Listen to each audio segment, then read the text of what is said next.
আসসালামু আলাইকুম। আশা করি সবাই ভালো আছো। আজকে আমরা হিসাব বিজ্ঞান দ্বিতীয় পত্রের ষষ্ঠ অধ্যায় আর্থিক বিবরণী বিশ্লেষণ, ইংলিশে বলা হয় ফিনান্সিয়াল স্টেটমেন্ট সম্পর্কে আলোচনা রাখবো। সবাই অত্যন্ত গভীর মনোযোগ সহকারে শুনবে, বুঝবে, উপলব্ধি করবে এবং বাস্তব প্রয়োগ করতে হবে। আমরা আলোচনা রাখছি অনুপাত বিশ্লেষণ। একটি বিষয়ের সাথে অন্য একটি বিষয়ের তুলনামূলক সম্পর্ককে গাণিতিক আকারে প্রকাশ করে তাদের তাৎপর্য নিরূপণ, ব্যাখ্যা, বিশ্লেষণ করা এবং ভবিষ্যতে কর্ম নির্দেশনা প্রদান করাকেই অনুপাত বিশ্লেষণ বলে। আমরা জানতে পারলাম একটি বিষয়ের সাথে অন্য একটি বিষয়ের তুলনা হবে, তুলনার সাথে সাথে যা তুলনা হবে সেটাকে আমরা গাণিতিক আকারে প্রকাশ করব। প্রকাশ করার পর তারপর তাৎপর্য নিরূপণ করব, ব্যাখ্যা করব, বিশ্লেষণ করব এবং তার দ্বারা ভবিষ্যতে কর্ম নির্দেশনা প্রদান করব, সেটা হবে অনুপাত বিশ্লেষণ। কোনো ব্যবসায়ের বিশদ আয় বিবরণী থেকে, বিশদ আয় বিবরণী বলতে কি বোঝায়? যেখানে প্রত্যক্ষ পরোক্ষ আয় ব্যয় থাকবে, সেখান থেকে আমরা প্রাপ্ত বিভিন্ন তথ্য ও আর্থিক অবস্থা বিবরণী থেকে প্রাপ্ত বিভিন্ন তথ্য ও আর্থিক অবস্থা বিবরণী থেকে প্রাপ্ত সম্পত্তির দায়ে দেনার ব্যাখ্যা বিশ্লেষণ করাকে অনুপাত বিশ্লেষণ বলে। এখন অন্য একটি কথা হচ্ছে, আমরা উপরে বলা হচ্ছিল একটা বিষয়ের সাথে, কিন্তু বিষয়টা কি হবে? বিষয়টা আমরা ব্যবসা সম্পর্কিত হবে। ব্যবসা থেকে আমরা আয় ব্যয় নির্ণয় করব, আয় ব্যয় থেকে আমরা আর্থিক অবস্থা নির্ণয় করব, আর্থিক অবস্থা থেকে সম্পত্তি দায় নির্ণয় করে এটা ব্যাখ্যা বিশ্লেষণ করাকে অনুপাত বিশ্লেষণ বলবে। তারপর আর্থিক অবস্থা বিবরণী থেকে যে আমরা আর্থিক অবস্থা বিবরণী তৈরি করলাম, সেটা কি করবো? প্রতিষ্ঠানের আর্থিক অবস্থা জানা গেল, তা থেকে প্রকৃত অবস্থা জানা যায় না। প্রকৃত অবস্থা জানার জন্য আর্থিক বিবরণী তথা অনুপাত বিশ্লেষণ প্রয়োজন দেখা দেয়। অনুপাত বিশ্লেষণের দ্বারা প্রয়োজনীয় অনুপাতগুলো ব্যাখ্যা করা, বিশ্লেষণ করলে প্রকৃত অবস্থা কি তা জানা যায়।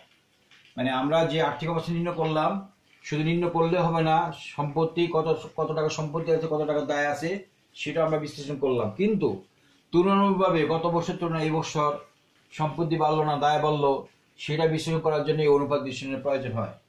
বর্তমান প্রেক্ষাপটে অনুপাত বিশ্লেষণের গুরুত্ব বা সুবিধা, যে আমরা বর্তমান যে আমরা কেন অনুপাত বিশ্লেষণটা নির্ণয় করব প্লাস গুরুত্ব, বর্তমান প্রেক্ষাপটে এটা কি সুবিধা বহন করে, তার আলোকপাত আমরা করছি। এখানে ব্যবস্থাপনার ক্ষেত্রে যখন আমরা কোনো কিছু ব্যবস্থাপনা বলতে বোঝাচ্ছে যে কোনো অফিস আদালত ম্যানেজমেন্ট করি, ম্যানেজমেন্টে ওইখানে কি সম্পত্তি বাড়লো, কি দায় বাড়লো, কি আয় বাড়লো, কি কমলো, বিগত বছরের তুলনায় বর্তমান বছরে কি অবস্থা আছে, সেটাকে আমরা নির্ণয় করব। 2 নম্বর, ঋণদাতাদের ক্ষেত্রে টু লোন গিভার, যাদের থেকে আমরা লোন দিব তাদের থেকে আমরা কিভাবে লোনটা আদায় করব, গত বছর তুলনায় এই বছর কি আদায় কম হলো না বেশি হলো, এবং লোনটা কি বেশি দেওয়া হলো না কম দেওয়া হলো, সেটা আমরা বিশ্লেষণ করতে পারি। 3 নম্বর, বিনিয়োগকারীদের ক্ষেত্রে টু ইনভেস্টর, যে বর্তমান বছরে কত টাকা বিনিয়োগ করা হলো, বিগত বছর কত টাকা বিনিয়োগ করা হলো, তুলনামূলক বাড়লো না কমলো, এবং যদি বিনিয়োগ বেড়ে যায় সে অনুপাতে আমরা রিটার্ন কেমন হলো সেটাকে আমরা বিচার বিশ্লেষণ করতে পারি। 4 নম্বর, নিরীক্ষার ক্ষেত্রে টু অডিটিং, যখন আমরা সম্পত্তি দায় নির্ণয় করলাম বিগত পরবর্তী বছর অথবা পূর্ব বছর অথবা বর্তমান বছরে, তখন আমরা বিভিন্ন অডিটরের মাধ্যমে আমরা দেখব সম্পত্তি বাড়লো না কমলো, দায় বাড়লো না কমলো, আগে আয় কেমন হলো, বর্তমানে আয় কেমন, আগের তুলনা বর্তমানে আয় বেশি না ব্যয় বেশি, সেটা আমরা নিরীক্ষার মাধ্যমে জানতে পারি। সাফল্য পরিমাপের ক্ষেত্রে টু মেজারিং দি অ্যাচিভমেন্ট, যখন আমরা কোনো ব্যবসায় সাফল্য নির্ণয় করবো, সাফল্য বলতে কি বর্তমান বছরে বিগত বছর তুলনায় বর্তমান বছরে কি অবস্থা আছে, শুধু ব্যবসা না, বিভিন্ন ক্ষেত্রে আমরা নির্ণয় করতে পারি। যেমন একটা শিক্ষা প্রতিষ্ঠানে গত বছর কি ধরনের মেধাভিত্তিক ছাত্রছাত্রীরা পাশ করলো, বর্তমানে মেধা কেমন হলো, বিগত সময় থেকে তুলনায় বর্তমান বছর কি ভালো না কমলো, সেটা আমরা জানতে পারি। সে মানে তখন সফলতা বিগত বছর তুলনায় বর্তমান বছর ভালো না কমলো, সেটা আমরা পরিমাপ করতে পারি। 6 নম্বর, ব্যবস্থাপনার দক্ষতা যাচাই ক্ষেত্রে যে আমরা যে ব্যবস্থাপনা বলতে কি, যে কোনো জিনিস ব্যবস্থাপনা বলতে কি, ব্যবস্থাপনা কাজকে ব্যবস্থাপনা বলা হয়। আমরা কিভাবে নির্ণয় করব? ইংলিশ হলো টু টেস্ট ম্যানেজমেন্ট ইফিসিয়েন্সি, যে ব্যবস্থাপনার দক্ষতা বলতে এই গত বছর তুলনায় এই বছর যদি কম ব্যয় করে যে বেশি লাভ করা যায়, অথবা আয়ের তুলনায় ব্যয় কম হয়, সেটাই আমরা ব্যবস্থাপনা দক্ষতার মাধ্যমে যাচাই করতে পারি। তারপর আসো অনুপাত বিষয়ের সীমাবদ্ধতা বা অসুবিধা। এখন আমরা সুবিধা আলোচনা রাখলাম, তাহলে অসুবিধা যে এটা কখন আমরা প্রয়োগ করতে পারবো না। এক, প্রয়োজনীয় ব্যাখ্যার অভাব। অনেক সময় দেখা যাচ্ছে যে তথ্য আমরা পেয়ে থাকি সেই তথ্যের মধ্যে বিভিন্ন ভাবে বিষয় বিশ্লেষণ করার মতো তথ্য দেওয়া থাকে না। ইংলিশে বলে ল্যাক অফ প্রপার অ্যানালাইসিস। যখন প্রয়োজনীয় ব্যাখ্যা না থাকলে তখন আমরা তুলনামূলকভাবে যত বিশ্লেষণ করা হোক না, কারণ ব্যাখ্যা না থাকলে সেটা বোঝার উপায় থাকে না। দুই, মূল্যস্তর পরিবর্তন, চেঞ্জেস ইন প্রাইস লেভেল। গত বছর তুলনায় এই বছর কি ধরনের মূল্য বৃদ্ধি পাইলো বা হ্রাস পাইলো, যদি পুরোপুরি তথ্যটা এখানে না থাকে সেটাকে আমরা নির্ণয় করতে সমস্যা হয়। যেমন মূল্যস্তর পূর্ববর্তী বছর কত ছিল, বর্তমান বছর কত আছে, পরবর্তী বছর কত হবে, মুদ্রাস্ফীতি হলে কি হবে, বিভিন্নভাবে প্রাকৃতিক যদি দেখা দিলে কি হবে, সেটা কিন্তু এখানে বিশ্লেষণ করার মতো সুযোগ থাকে না। তিন, ভবিষ্যতের নির্দেশনা বাধা। ভবিষ্যতে আমরা কি করব সেটাকে বাধা প্রবৃত্তি হয়। এটা ইংলিশটা হচ্ছে ফলস ইন ইন্ডিকেট ফিউচার। ভবিষ্যতে যখন আমরা ভবিষ্যৎ নির্ণয় করতে যাব, যখন সেটা নির্ণয় করার জন্য যে তথ্য প্রয়োজন সে তথ্য আমরা এখানে পাওয়া যায় না, ফলশ্রুতিতে আমরা ভবিষ্যৎ নির্দেশনা বাধাগ্রস্ত হয়। চার, স্বল্প সময়ের অনুপাত ত্রুটিপূর্ণ। আমরা যে কম সময়ের মধ্যে যে জিনিসটা নির্ণয় করব সেটার মধ্যে তুলনা করতে গেলে দেখা যাচ্ছে যে বিভিন্ন তথ্যের অভাবে বিভিন্ন জিনিস বিশ্লেষণ করা যায় না। ফলশ্রুতি দেখা যাচ্ছে কম সময়ের মধ্যে করলে এটা বিভিন্নভাবে ভুল হয়, যার জন্য ভুলে ভরা থাকে। 5 নম্বর, লোকসান দেখানোর প্রতিবেদন, রিপোর্ট ফর উইন্ডো ড্রেসিং। অংশ দেখা যাচ্ছে যে বিচার বিশ্লেষণের অভাবে লোকসান, ব্যবসায়ী লোক দেখানো বলতে কি, যে অনেক সময় দেখা যাচ্ছে যে অফিস আদালতে অডিট করতে আসলে হঠাৎ করে বিভিন্ন তথ্যগুলো বিভিন্নভাবে যা সাজাই গুছিয়ে রাখা হয়, কিন্তু আসলে মূলত কিন্তু ওই তথ্যের ভিত্তি কিন্তু ব্যবসা প্রতিষ্ঠানে নাই, যার কারণে এটাকে লোক দেখানো প্রতিবেদন বলা হয়, যাকে বলা হয় ইংলিশে উইন্ডো ড্রেসিং। এখন আমরা অনুপাত বিশ্লেষণ কিভাবে বিশ্লেষণ করতে হয়, কিছু সূত্রের মাধ্যমে আমরা প্রয়োগ করব। সূত্রগুলা আমরা বিভিন্নভাবে এগুলা বিশ্লেষণ করব। প্রথমে হলো উদ্দেশ্যের ভিত্তিতে অনুপাতকে 4 ভাগে ভাগ করা যায়। কয় ভাগে? 4 ভাগে ভাগ করা যায়। কেমন উদ্দেশ্য? প্রথম উদ্দেশ্য হচ্ছে তরল অনুপাত, যাতে ইংলিশে বলা হয় লিকুইডিটি রেশিও। প্রথমটা হলো চলতি অনুপাত সূত্র হলো মোট চলতি সম্পত্তি ডিভাইডেড বাই মোট চলতি দায়। আদর্শ মান হচ্ছে 2:1। এই আদর্শ মান বলতে তাই বোঝাচ্ছে যে সম্পত্তি হবে দায়ের দ্বিগুণ। এখানে আমরা মোট চলতি সম্পত্তি বলতে কি বোঝা যায়? হাতে নগদ, ব্যাংকে জমা, প্রাপ্য হিসাব, প্রাপ্য বিল, সমাপনী মজুত পণ্য, অগ্রিম ব্যয়, স্বল্পমেয়াদী বিনিয়োগ, অনাদায়ী আয়, অনাদায়ী বিনিয়োগের সুদ, এটসেট্রা। এবং মোট চলতি দায়, পাওনাদার, প্রদেয় হিসাব, প্রদেয় বিল, দেয় বিল, ব্যাংক জমাতিরিক্ত অথবা ব্যাংক জমাতিরিক্ত উত্তোলন, প্রাপ্ত আয়, ঋণের বকেয়া সুদ, আয়কর সঞ্চিতি, ঘোষণাকৃত লভ্যাংশ, অদাবিকৃত লভ্যাংশ, বকেয়া খরচ, এটসেট্রা।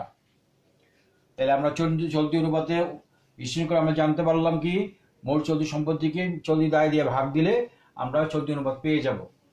এখন আসো 2 নম্বর, তারিল্য, তরল, তড়িৎ, দ্রুত, অ্যাসিড টেস্ট রেশিও। এই অনুপাতটাকে 4টে নামে আখ্যায়িত করা হয়: তরল, তারিল্য, তড়িৎ, দ্রুত, অ্যাসিড। সূত্র হলো মোট তড়িৎ সম্পত্তি ডিভাইড বাই মোট চলতি দায়।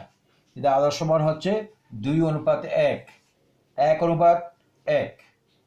এখানে আমরা এটা কিভাবে পাবো? মোট তড়িৎ সম্পত্তি পাইতে হলে মোট চলতি সম্পত্তি থেকে আমাদের মজুত পণ্য এবং অগ্রিম ব্যয় বাদ দিতে হবে। তো শুধু দাঁড়ালো কি মোট চলতি সম্পত্তি মাইনাস মজুত পণ্য মাইনাস অগ্রিম ব্যয় বা খরচ ডিভাইড বাই মোট চলতি দায়।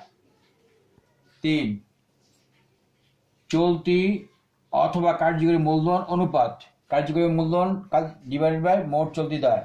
এটা আদর্শ মান হচ্ছে 1:1। এখানে আমরা কার্যকরী মূলধন ব্যয় করতে হলে হবে মোট চলতি সম্পদ মাইনাস মোট চলতি দায়। চলতি সম্পদের দিকে আমরা চলতি দায় বাদ দিব, এটাকে মোট চলতি দায় দিয়ে বাদ দিলে আমাদের কার্যকরী বা চলতি মূলধন অনুপাত পাবো। আমরা এখন আসি খ, সক্রিয়তা বা ব্যবস্থাপকীয় দক্ষতা যাচাই অনুপাত। যে ব্যবস্থাপনা কার্যে পরিচালনা করার জন্য যে কি কি কাজ আমরা করলাম বা কিভাবে আমরা যাচাই করলে কি পাইলাম, সেটা হলে প্রাপ্য হিসাব বা দেনা আবর্তন অনুপাত, ধারে বা বাকি দিয়ে বিক্রয় ডিভাইড বাই গড় প্রাপ্য হিসাব। এটা আদর্শ মান হচ্ছে 4 থেকে 6 বার, নিম্নপক্ষে 4, ঊর্ধ্ব হলে 6। এখন 6-এর বেশি হলে ভালো, 4 থেকে 6 মধ্যে হলে মোটামুটি ভালো, 4-এ কম হলে তার চেয়ে খারাপ। গড় আদায়ের সময়, গড় আদায়ের সময় বলতে কি প্রাপ্য হিসাবের টাকাটা কত সময়ের মধ্যে আদায় করা যাবে সেটা সূত্র হলো 365 ডিভাইড বাই দেনা আবর্তন অনুপাত। এখানে যে অনুপাতটা আমরা রেজাল্ট পাবো সেই রেজাল্টটা এখানে বসাবো। 365কে ওই রেজাল্ট দিয়ে ভাগ দিলে আমরা এটা পাবো। এটা আদর্শ মান হচ্ছে 2 থেকে 3 মাস। মজুদ আবর্তন অনুপাত, বিক্রিত পণ্যের ব্যয় ডিভাইড বাই গড় মজুদ, এটা আদর্শ মান হচ্ছে 8 বার। মোট সম্পত্তি আবর্তন অনুপাত, নিট বিক্রয় ডিভাইড বাই মোট সম্পত্তি বা নিট সম্পত্তি, এটা আদর্শ মান হচ্ছে 2 বার। বিনিয়োজিত মূলধনের আবর্তন অনুপাত, নিট বিক্রয় ডিভাইড বাই বিনিয়োজিত মূলধন, এটা আদর্শ মান হচ্ছে 2 বার। এখানে আমরা কোথায় কিভাবে নির্ণয় করব গড় প্রাপ্য হিসাব। এখানে গড় প্রাপ্য হিসাব আমাদের এখানে প্রয়োজন ছিল, এই বিশ্লেষণটা হচ্ছে এই প্রাপ্য প্রারম্ভিক প্রাপ্য হিসাব প্লাস সমবর্তী প্রাপ্য হিসাব ভাগ 2, বিক্রিত পণ্যের ব্যয় নিট বিক্রয় মাইনাস মোট লাভ। বিনিয়োজিত মূলধন সূত্র হলো মোট সম্পত্তি মাইনাস বুয়া সম্পত্তি মাইনাস চলতি দায়। বুয়া সম্পত্তি বলতে কি হচ্ছে সুনাম কম টাকা, কম টাকা বলতে হচ্ছে প্রতিষ্ঠানের প্রকৃতি থেকে এই টাকাটা হবে, সেটা কমপক্ষে 1000 থেকে 10,000 মধ্যে সীমাবদ্ধ থাকে। প্রাথমিক খরচ, শেয়ার বার্তা বা ওভার হিসাব, বিলম্বিত বিজ্ঞাপন, শেয়ার দ্বারা দস্তুরি, প্যাটেন্ট, ট্রেডমার্কস, কপিরাইটস, গন্ধশর্ত, ব্যাংক খরচ বা চার্জ এটসেট্রা। নিট বিক্রয়, নিট বিক্রয় বলতে যে বিক্রয় যা করলাম তার থেকে ফেরত বাটা এইসব বাদ যাবে, কি হবে বিক্রয় প্লাস বাকি দিয়ে বিক্রয় মাইনাস বিক্রি ফেরত মাইনাস বিক্রয় বার্তা মাইনাস অলিখিত আন্ত ফেরত বা বিক্রি ফেরত মাইনাস মুনাফাহীন পণ্য বিক্রয়। এখন 9 নম্বর অনুপাত হচ্ছে পাওনাদার বা পদে হিসাবের আবর্তন অনুপাত। এর সূত্র হলো নিট দ্বারে বিক্রয়, নিট দ্বারে ক্রয় অথবা বাকিতে ক্রয় ডিভাইড বাই গড় পদে হিসাব। আদর্শ মান হচ্ছে 6 থেকে 8 বার, নিম্ন সীমা হলো 6 বার, ঊর্ধ্ব সীমা হলো 8 বার। এর চেয়ে বেশি যদি মান পাই তাহলে প্রতিষ্ঠানের জন্য অনেক ভালো, আর 6 থেকে নিচে হলে প্রতিষ্ঠানের জন্য খারাপ, 6 থেকে 8 এর মধ্যে হলে প্রতিষ্ঠানের জন্য অনেক ভালো। এরপরে আসে 10 নম্বর, মোট প্রাপ্য বা পাওনা ও অনাদায়ী পাওনা অনুপাত। অনাদায়ী পাওনা ডিভাইড বাই নিট প্রাপ্য হিসাব ইন্টু 100। আদর্শ মান হচ্ছে 5% থেকে 10%। এরপর গ, আমরা ক এবং খ দুটো আলোচনা করে ফেললাম, এবং গ মুনাফা অর্জন ক্ষমতা অনুপাত। এর মধ্যে হলো 11 নম্বর মোট লাভ অনুপাত। আমরা জানি লাভ লস সবসময় বিক্রির উপরে আসে, সেই জন্য যার উপর হবে সেটা হবে নিচে, আর যা হবে তা হবে উপরে। মোট লাভ ইন্টু 100 ডিভাইড বাই নিট বিক্রয়। আদর্শ মান হচ্ছে 20% থেকে 30%। তারপর 12 নিট মুনাফা অনুপাত। নিট লাভ নিট মুনাফা ইন্টু 100 ডিভাইড বাই নিট বিক্রয়। আদর্শ মান হচ্ছে 10% থেকে 15%। 13 বিনিয়োজিত মূলধনের আয় অনুপাত। বিনিয়োজিত মূলধন যার উপর হবে, যে আয়টা হবে সেটা হবে উপরে। নিট লাভ বা করবাদ নিট লাভ ডিভাইড বাই বিনিয়োজিত মূলধন ইন্টু 100। আদর্শ মান হচ্ছে 15% থেকে 20%। 14 নম্বর, মালিকানা তহবিলের উপর আয় অনুপাত। এখন আয়টা হবে উপরে আর মালিকানা তহবিল হবে নিচে। উপরে হবে নিট মুনাফা বা লাভ অথবা আয় ডিভাইড বাই মালিকানা তহবিল ইন্টু 100। এটা আদর্শ মান হচ্ছে 10% থেকে 15%। গ, দীর্ঘমেয়াদী সচ্ছলতা অনুপাত। এখন দীর্ঘমেয়াদী সচ্ছলতা অনুপাতের মধ্যে আমরা 3 অনুপাত আলোচনা করে ফেলছি। দীর্ঘমেয়াদী সচ্ছলতা অনুপাতের মধ্যে কি কি আছে? প্রথমটা হলো দায় মালিকানা অনুপাত, বহিদায় ডিভাইড বাই মালিকানা তহবিল। এখানে এর আদর্শ মান হচ্ছে 1:1। মালিকানা ও মোট সম্পত্তি অনুপাত, এটাও সূত্র হলো মালিকানা তহবিল ডিভাইড বাই মোট সম্পত্তি। এর আদর্শ মান হচ্ছে 3:4। 17 নম্বর, মূলধন গ্যারিং অনুপাত, স্থির খরচযুক্ত তহবিল ডিভাইড বাই মালিকানা তহবিল। কোনো বই অথবা কোনো টিচাররা তারা উল্টো লেখে, কিন্তু এটাই সর্বজন স্বীকৃত, এইভাবে আমরা লিখবো। সবসময় আমরা খরচযুক্ত তহবিলের উপর লিখবো, মালিকানা তহবিল নিচে লিখবো। এটা আদর্শ মান হচ্ছে 1:2। এখন আমরা এইগুলো বিশ্লেষণে কি কি জিনিস বাদ পড়লো সেগুলো বিশ্লেষণ করা হচ্ছে। বহিদায়, বহিদায় বলতে আমরা এখানে বহিদায়ের প্রয়োজন ছিল। এখানে আমরা পাবো চলতি দায় প্লাস দীর্ঘমেয়াদী ঋণ। মালিকানা তহবিল, মালিকানা তহবিল সূত্র হলো শেয়ার মূলধন 2 ধরনের, একটা সাধারণ শেয়ার আর একটা হলো অগ্রাধিকারযুক্ত শেয়ার, প্লাস সাধারণ সঞ্চিতি প্লাস সংগৃহীত আয় প্লাস নিট মুনাফা প্লাস অবহিত মুনাফা মাইনাস চলতি দায় মাইনাস ভুয়া সম্পত্তি।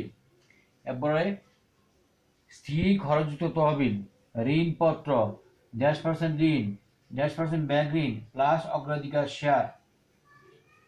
4 নম্বর, গড় পাওনাদার বা প্রদেয় হিসাব, প্রারম্ভিক পাওনাদার বা প্রদেয় হিসাব প্লাস সমাপনী প্রদেয় হিসাব ভাগ 2। 5 নম্বর, নিট ক্রয়, ক্রয় প্লাস অলিখিত ক্রয় মাইনাস ক্রয় ফেরত মাইনাস ক্রয় রূপে বাট্টা মাইনাস অলিখিত ক্রয় ফেরত মাইনাস পণ্য বিতরণ মাইনাস পণ্য উত্তোলন মাইনাস মুনাফাবিহীন পণ্য বিক্রয়। এখানে আমরা যে সূত্রগুলো আলোচনা করেছিলাম এই সূত্র বাইরে দিয়ে একটা সূত্র হতে পারে, তবে অঙ্ক করতে গিয়ে আমরা এই সূত্রগুলো প্রয়োজন হবে। আগামী ক্লাসে এই সূত্রের আলোকে আমরা অঙ্ক করব। তোমরা সবাই এই সূত্রগুলো অবশ্যই মনোযোগ দিয়ে এবং বুঝে বুঝে পড়বে এবং মুখস্থ করে খাতায় লিখবে, আমরা যাতে বাস্তবে প্রয়োগ করবো। ধন্যবাদ সবাইকে, সবাই ভালো থাকবে, সুস্থ থাকবে।